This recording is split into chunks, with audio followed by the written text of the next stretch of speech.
morning friends and welcome to the pre-market view. US markets were marginally higher, and as US is preparing for a rate hike, which again has been indicated by Janet Yellen, but the market continues to remain at elevated levels. European markets were mixed. DAX was down about 0.25%, however CAC was up almost about 0.6%, and the rest of the markets were all over the place. Some of them were down about 0.2%, some of them were up about 0.5%. And when we look at the Asian markets today morning, Nikkei is down about 0.6% as North Korea has fired 3 missiles.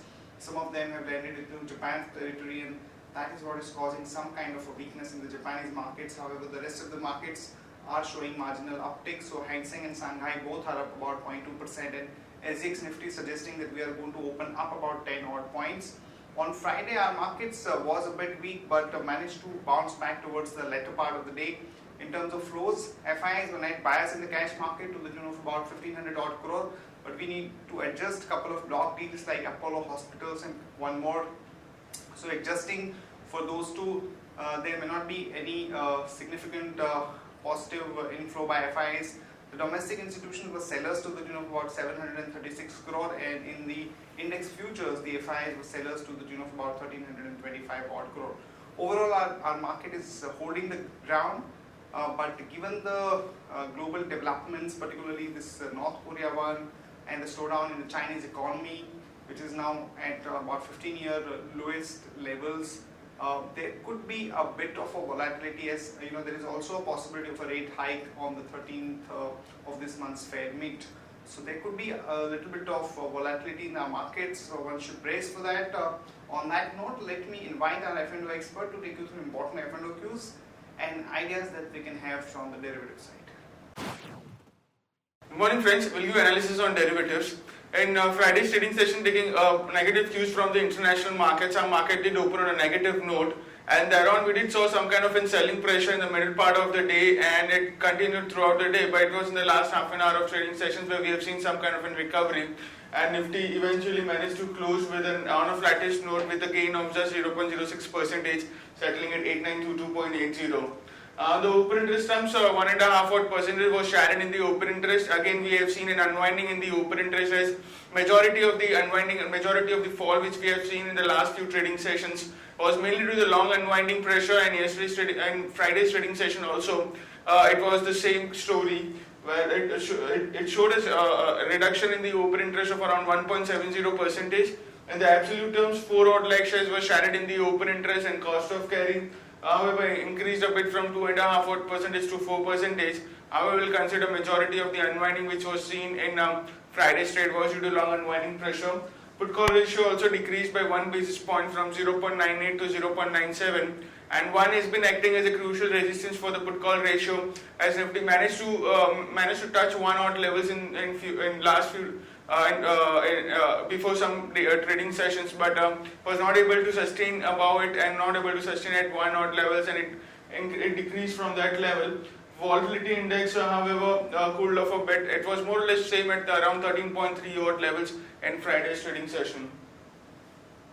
On the options activity, not much of activity to highlight upon. It was the 9,000 call option, which is the highest in terms of open interest. It's been in focus in the last few trading sessions, and it continues to add the open interest into it in bits and pieces.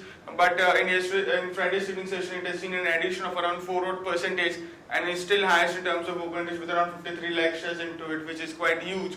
But on the put side, we have seen an addition in 8,700 put option of 8 odd percentage and 8,900 put option of 3.5 odd percentage. However, interestingly, 8,800 put option, which is the highest in terms of open interest, have seen some kind of a reduction in the open interest by 2%, but still remains the highest with 40 odd lakh shares into it. There are 2 securities into the ban period for today's trade, that is Jindal Steel and JP Associate. On the FIS terms and index futures, we have seen some kind of selling pressure by FIS and index futures of around 1300 crores, which was quite huge.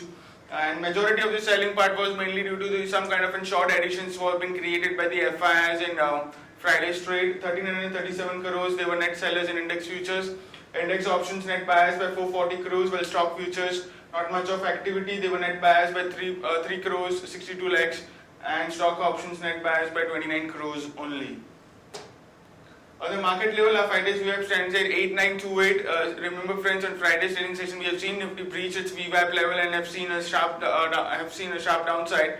But eventually, now it did manage to close anywhere around our VWAP. So again, a VWAP level of 8928 would be in focus for today's trading session, and the level of 8928, 8930 would be in focus. If Nifty is able to sustain about this level for the first half, for the half an hour of trading sessions, then we might see Nifty showing some kind of an upside, at least till 9,000, which is a very strong resistance for the market. So watch out for 8928 levels in today's trading session. Low range of our VWAP 8,800, which is the highest put base, and high range at 8928. SGX Nifty is trading positive, it's up by 15 points and it's quoting at 8937, which indicates it could open up above our VWAP level and Nifty could open on a positive note. That's it from derivatives. Thank you. Friends, let me take you through Sharekhan pre-market action, starting with trading ideas first. A long call on Bharat Forge, as the US Class 8 truck net inflow has grown very strongly at about 28%. To about 22,900 units, and since Bharat Forge is deriving about 15 to 20% of its revenues from this Class 8 trucks, so there could be some kind of an uptick there. So one can go long on Bharat Forge with the stop loss of 1023 and a target of about 1075 to about 1096.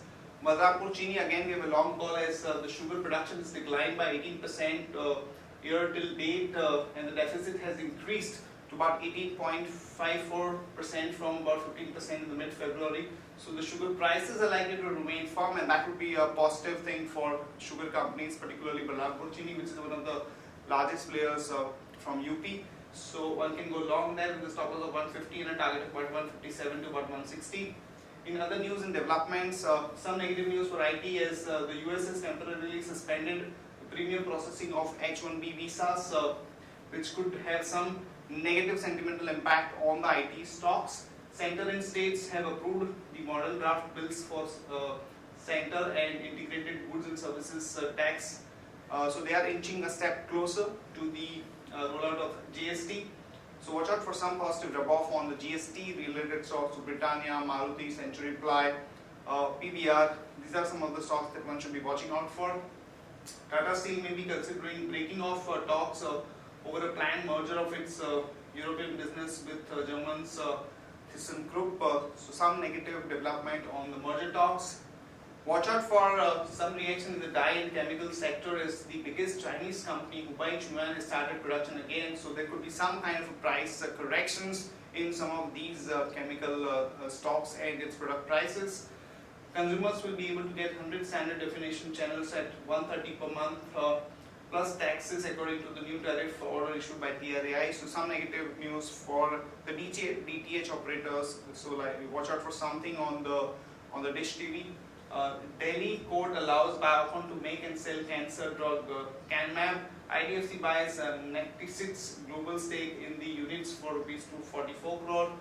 Sri Cement wins coal linkage of 60,000 ton per year at 970 rupees per ton. Grasim shareholders approve increasing FPI limit to 49%. JSW Steel is frontrunner to buy Italy's Ilva plant. Cipla will sell its South African animal health business to Ascendis Health for about 190 crore, and SREI plans to acquire Sandeshra Group stake in the Dahej port project. Here is a list of stocks with positive and negative bias. Stocks with positive bias are Infertel, Hero Motor, Jindal Steel. Stocks with negative bias are IRB, Allahabad Bank and BPCL. And here are advisory picks that we like from an investment perspective over a 1 year time frame. And these stocks are ABFRL, Vanvela Holidays, Kaveri Seed, Indian Oil Corporation and CESC. That's it from all of us, friends. Have a good trading session and see you tomorrow at the same time.